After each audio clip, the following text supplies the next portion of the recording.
Gonna just talk for 5 to 10 seconds to see how much of a lag we actually have here so that when we rewatch this, we know when we actually should start talking, but that's probably enough. So I will say greetings and welcome to another episode of the Unnamed Bracketology podcast. My name is Kerry Miller, joined as always by my good friend Graham Dorn. It is Big Ten Tuesday, so we'll be talking all things Big Ten. Graham, you said you're excited to talk Indiana. Uh, I guess we can start there if you want. You can go ahead and vamp on that for a minute while I tweet out this link. Well, I think the reason I'm excited to talk about Indiana is because I'm unexcited by their profile. The more I look at Indiana, the more I think they're not just a bubble team. I think they're pretty close to the cut line, which, if you look at their metrics, you probably don't think that. But I'm looking beyond the metrics and I'm looking at the profile as a whole. They actually have an interesting profile in that way. The metrics look pretty good. You can see a victory over Purdue, who I have as a 2 seed. That should stand out as a great win. They went on the road, beat UCLA, and Wisconsin is coming on. Of course, they won that controversial game in Bloomington against Wisconsin. It all kind of adds up, right? You're looking at it like good metrics, nice wins to have 3 wins over the current field, one of them away from home, one of them's against an elite team. I'm not sold at all on the Indiana profile when I look at it. And once you get past those 3 games, it gets really sad really fast. There's Really just not a sad. it is. There's just not a lot of depth to the profile. They didn't really challenge themselves all that much out of conference. They played a lot of games in Bloomington non-conference play. Like, there's an argument that maybe Washington's their 4th best win and Maryland is their 5th best win. It might be Rutgers. We're talking about Maryland and Rutgers being top 5 wins on their resume. There is not a lot to this profile. I think Indiana is in serious trouble coming down the stretch. I think they need to perform maybe a little bit better than their WOB says they need to, just because I'm not seeing a lot of depth of the profile. And I think the committee will be looking for a great road win, and they don't have one. They might need to get one. All right, let's cheer ourselves up a little bit by going to the top of the Big Ten. Michigan, the clear cut number one. Although I did find it interesting when I was putting this together that their 4 best wins, like the 4th best, is either. I mean, there are good options because they have 9 quad 1 wins, but it's either versus Villanova. I think there was a neutral against Auburn. There's an at Ohio State. Like for what is going to unanimously be the number one overall seed if they beat Purdue tonight for sure. I'm surprised at how slim their stockpile of elite wins is, but I mean if they beat Purdue and they beat Duke, it's not going to matter. They're going to be number one overall. But I do think if they were to stumble a bit, if they lost to Purdue tonight, if they lose to Duke on Saturday, if they lose at Illinois, like I think they could slip to a 2 seed, and usually by this point in the season, like whoever's the overall number 1 seed is like, oh yeah, that there's no way they're going to fall off the one line. But they have a brutal remaining schedule, so we'll see what they can do. But they are clear cut, stamp them number one overall right now. We both have Purdue at 7 overall. Not much controversy there, although curious, do you have Iowa State at 5 now and Houston at 6? Because I have to permanently be a little bit lower on Iowa State than you, and I still have Houston at 5 and Iowa State at 6. I think there's a terrific argument to be made that Houston should still be above Iowa State, but I have Iowa State 5 and Houston at 6. Not just the head to head there, but to the Purdue point earlier about how valuable that road win would be for Michigan by 23 in West Lafayette. Again, there's just certain games that seem to keep coming back over and over and over again. And I think that's the one for Iowa State. We know they can win in Ames, not a problem, but that's the one that really stamps them as a bona fide 1 seed contender. Uh, do you think Purdue could still get up to a 1 seed? They have home games against Michigan, Michigan State, Wisconsin. I mean, that'd be pretty hard to argue with, especially if they win out. I mean, they'd be 12-4 against quad one, probably, maybe even 13-4. That's a lot. Yeah, when I look at the Big 12 versus the Big 10, I look at the Big 12 and think their champion really has to be a 1 seed to me. Like, there's just so many good teams at the top of that league that, like, honestly, however many losses, I think if they're a clear-cut champion, they should be there. I don't necessarily think that about the Big Ten. I think if Michigan is the Big Ten champion, I think for sure. I think if Purdue's the Big Ten champion, I think they should be. Couple other teams that are up there, like if it comes down to Michigan just stumbled down the stretch and somebody else ends up getting a Big Ten championship, I'm not sure they should be a one seed. But I think it's most likely if you have Michigan, of course, for sure. Purdue, yes.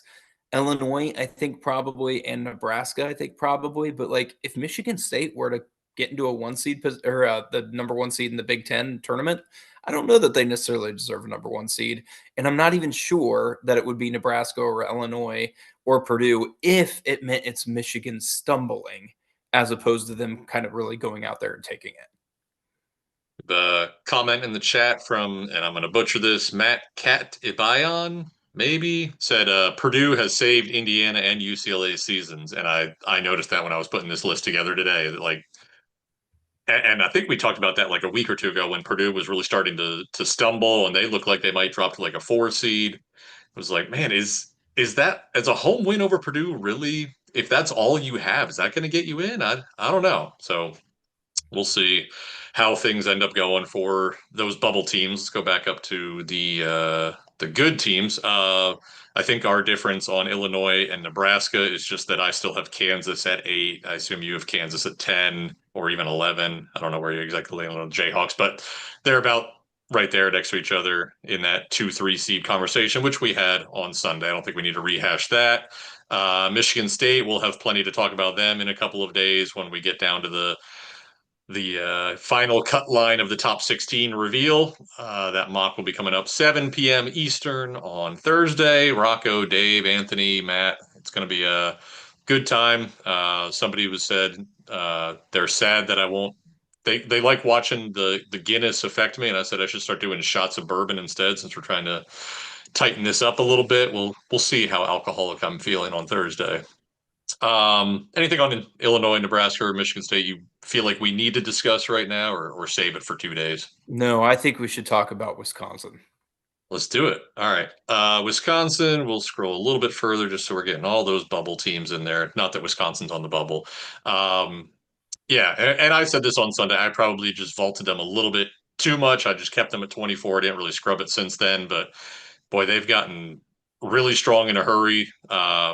Road win over Michigan, road win over Illinois, home win over Michigan State. Like 6 weeks ago, they were 9-5 and on the wrong side of the bubble, and now I think they are a lock.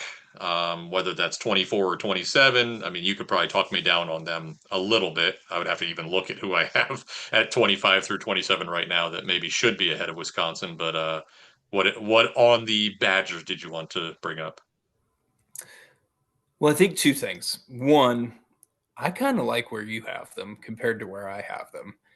But Okay. two, they remind me a lot of UCLA last year. And I moved UCLA up to a 6 seed because they were so good against the top of the bracket. And the committee was like, but didn't you see?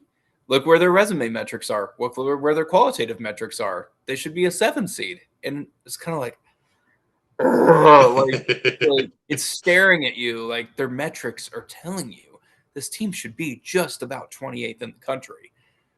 But those wins, they're just pulling me in every time I try to get away from them. They just pull me back in.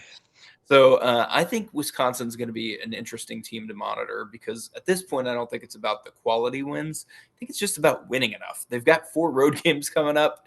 If they win those, I think they're going to shoot up the bracket for no. Doesn't even have to be a great win; just has to be a good win. Win accumulation at this point.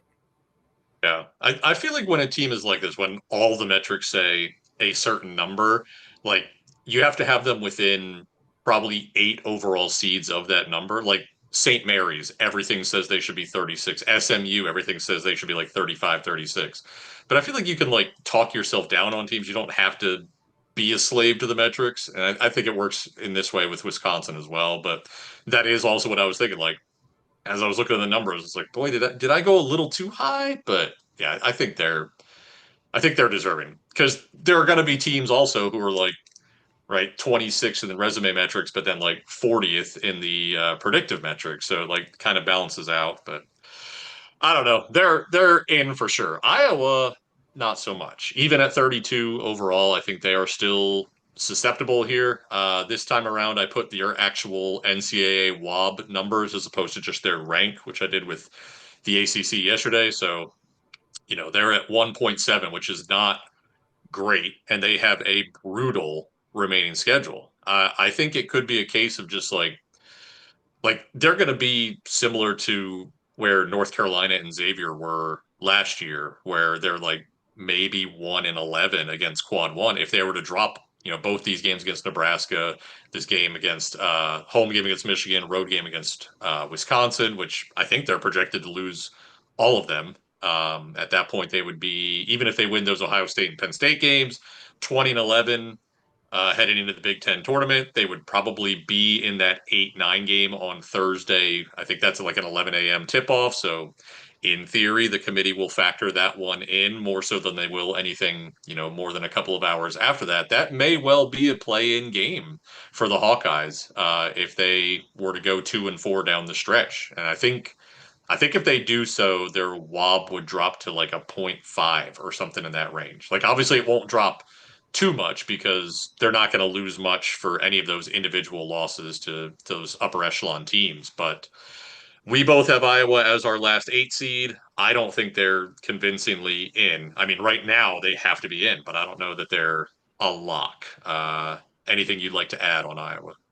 I would just say instead of like I don't know their lock, they are for sure not a lock. Like they Sure. are far away from a lock for me.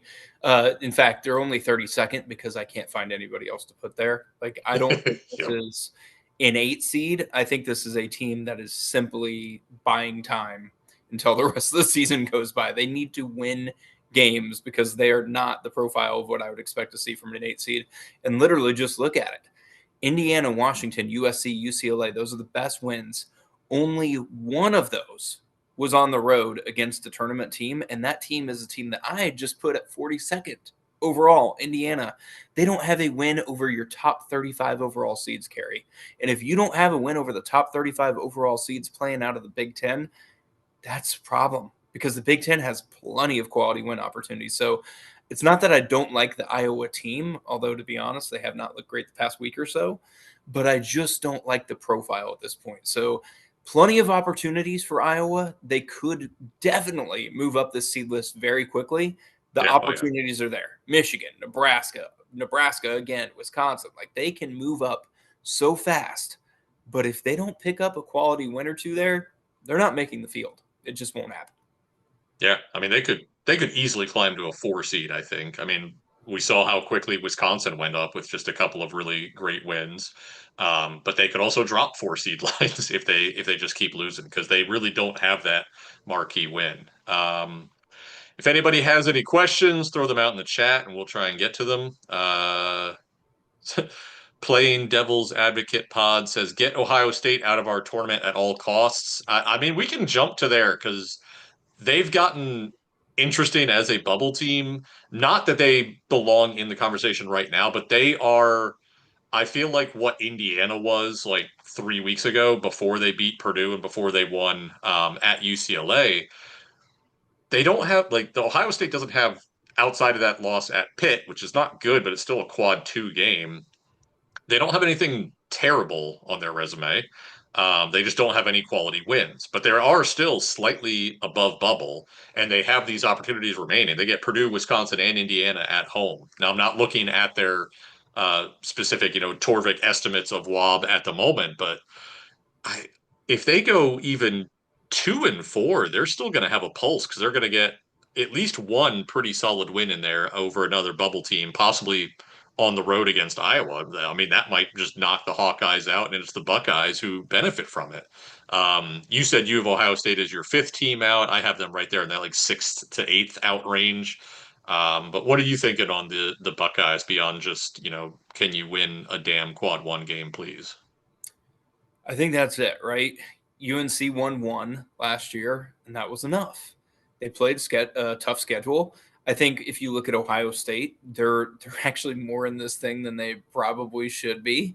But a lot Yep. of that is just due to the rest of the bubble not taking Yep. advantage of their opportunities, right? If that was the case, if Santa Clara beat Gonzaga and Virginia Tech didn't blow it against Florida State, like if all of these other things didn't happen, maybe Ohio State's in much worse shape. But they're really not in that bad of shape. Like the Wob is pretty darn good. Point six is like that is something to play with. There's bubble teams that are minus something right now Yep. in their Wob score. So I think Ohio State's right there with Purdue, Wisconsin, and Indiana at home, Michigan State and Iowa on the road. Like it might just be that you need one of those big wins in order to get into the field. And that could be enough to justify it. Remember, UNC beat UCLA last year. It's not like they beat Duke last year. Yeah. Totally different ball game. So I think Ohio State firmly in the bubble picture, whether we like it or not. That's a good way to finish that. Yeah, we're just looking for anybody to put as our fourth and fifth teams out. Like I think I still have West Virginia as my fifth team. I was like, okay, great, you beat somebody, thank God. There's nobody else worth considering. But yeah, I think if Ohio State goes 3-3, they're probably darn near a lock. They would certainly gain probably a full win above bubble at that point. Obviously, at Penn State's not going to do much of anything for them, but yeah, I've been saying it Ohio State for 2 months. Like they're just going to keep hanging around the bubble. We can't get rid of them. And here they are. Who else we got? We haven't touched on either of the California teams, USC and UCLA. We're both pretty close together on them. We both see USC as a low 9 seed, UCLA as I guess for you 43, that would be playing in Dayton. I think they are my last buy at 42 overall. Either way, not great, and they have two remaining head-to-head games. I think that's what it's going to come down to more so than anything. Like if they split, I think USC is slightly ahead, and maybe UCLA gets left out. But if either one sweeps, it probably kills the other. Granted, USC could lose both those UCLA games and beat Illinois and Nebraska at home. That's why it can all come out in the wash with Wob. But it does feel like when you've got two bubble teams playing each other twice down the stretch, if one of them goes 2-0, it's telling you the other one doesn't belong, at least to some extent. Any thoughts on the Trojans or the Bruins? Yeah, I think USC is clearly above, not just for both of us on the seed list, but as far as making the tournament, a different category of safety there. Winning at Wisconsin versus Purdue at home, maybe somewhat similar scores wob wise, but when I think the committee looks at that, I think they look at winning at Wisconsin as the more Yeah. impressive result. And then you add the win against Indiana and Seton Hall. That's two teams that could potentially be tournament teams. Whereas you look at UCLA and their two best wins outside of that are Washington, and then it gets down to Oregon. Not great. I Yeah. think if USC and UCLA go 1-1, USC is probably in the field. I don't know that UCLA is in the field in that scenario. So UCLA really might have to sweep the series against USC. And like you said, it's entirely possible USC could lose both of those, and they beat Illinois or Nebraska, and they're still in the field anyway. So uh, I think USC, when we look at them, one thing to not lose track of, it's like a very simple math problem, but that Q1, Q2 record, 9-6, looks pretty good, gives them some Yeah. wiggle room. I do not feel the same way for UCLA. Another question from Matt Katibayan. Is SC safe if they split the UCLA games and beat Oregon and Washington? Probably. I think so. I think they're in good shape going into the conference tournament, and they're in that West Virginia position where I think they're probably going Hmm. to be okay. But you lose your first game, maybe you give the committee a reason to take a closer look at you. Yeah, and I'll be curious to see just in general how the committee handles USC with all the injuries they've dealt with. Rodney Rice for the first 8 games, he was averaged like 20 points per game. He hasn't played since. He's done for the year. They didn't get Elijah Arenas until like their 15th game of the season. Now he's basically averaging what Rodney Rice was before. Is Baker Mazzara even playing again yet? I know he busted his ankle.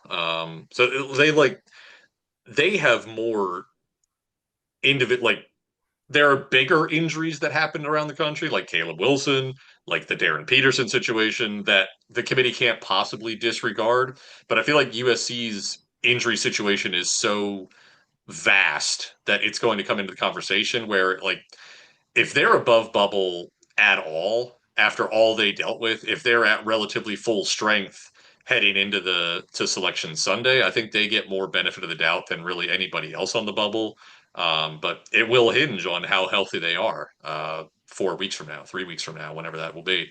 And we can circle back to Indiana, who we started with. Interestingly enough, we are farthest apart on that team. I still think they're a little safely in, but not particularly. I feel like you really punished them for getting pummeled by Illinois the other day, but you didn't really punish Iowa for getting pummeled by Purdue. What's up with that, man? Well, let's take a look at it. You look at Iowa and they're 7-6 against quads 1 and 2.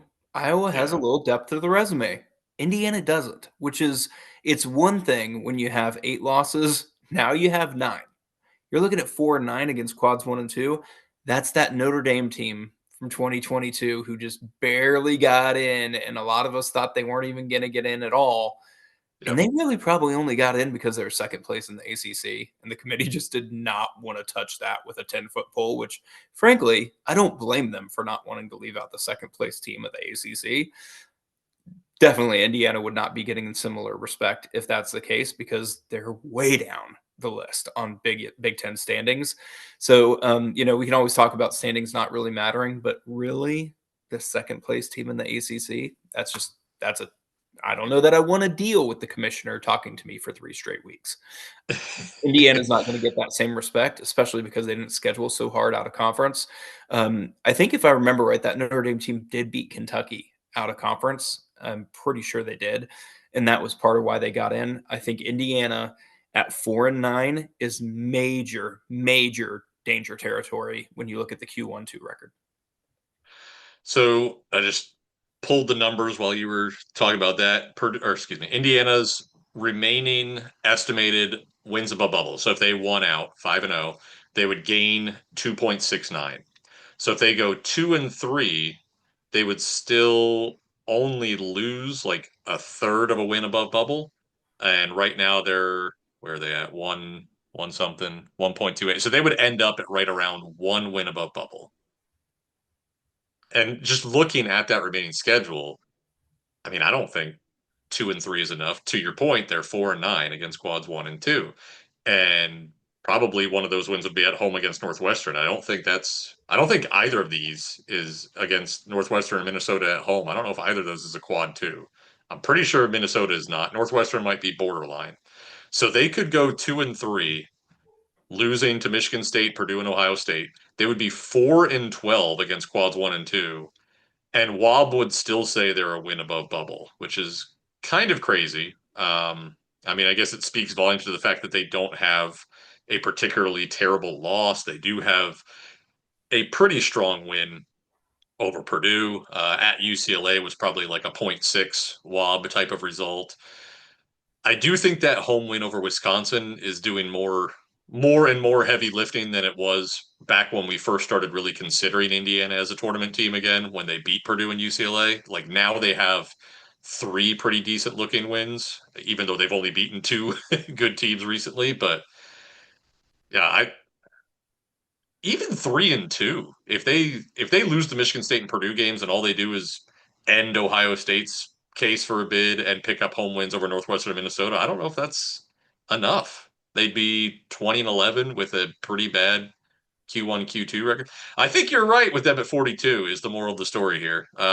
They are not as safely as I seem to think they are right now. Maybe I was putting a little bit too much stock in their predictive metrics at that point and thinking that they couldn't possibly be down in the 40s if they're top 30 in that regard. But I mean, we've seen the committee not care at all about Ken Palm ranking for sure.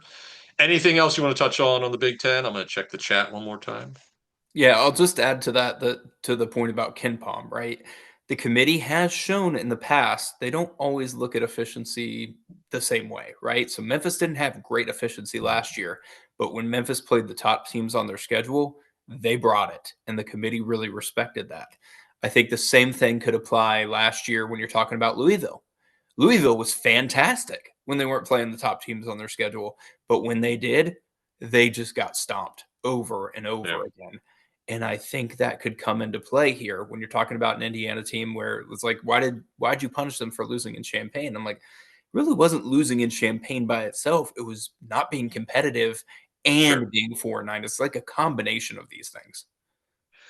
Uh, Playing devil's advocate pod again. I feel like everybody is above bubble to the point where it feels like the formula isn't accurately representing what WOB should look like. Yeah, I feel like that too. Like there are 50 teams above bubble, and that shouldn't be. Like it should be whatever, 37 plus the six or seven auto bids. Like it does seem like there's a little bit too much juiced into the numbers, but Well, I don't know. This is my first year really digging into WOB, so I don't know.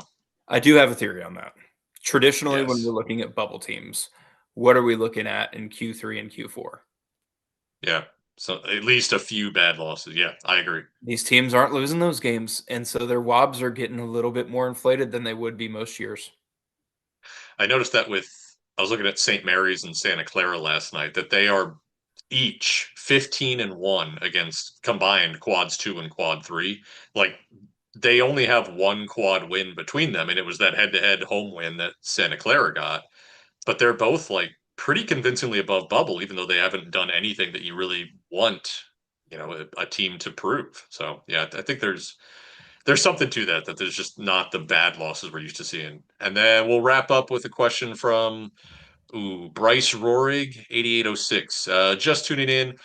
It's a good question. What's Wisconsin's ceiling if they go 5-1 or 6-0? Any shot of a protected seed? I absolutely think they can get a protected seed.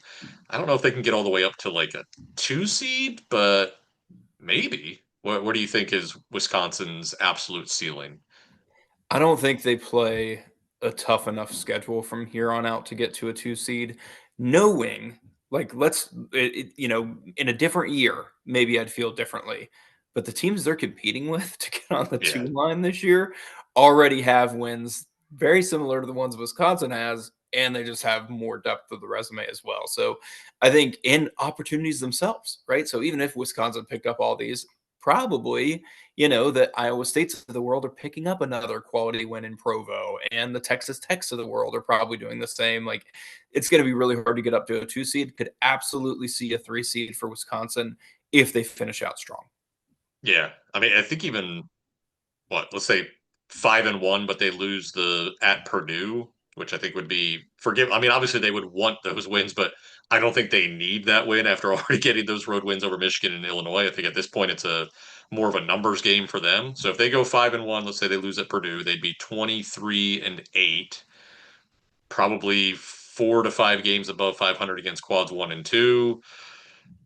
And you see right here with Michigan State what is currently the barometer for getting into that bottom of the 4 seed line.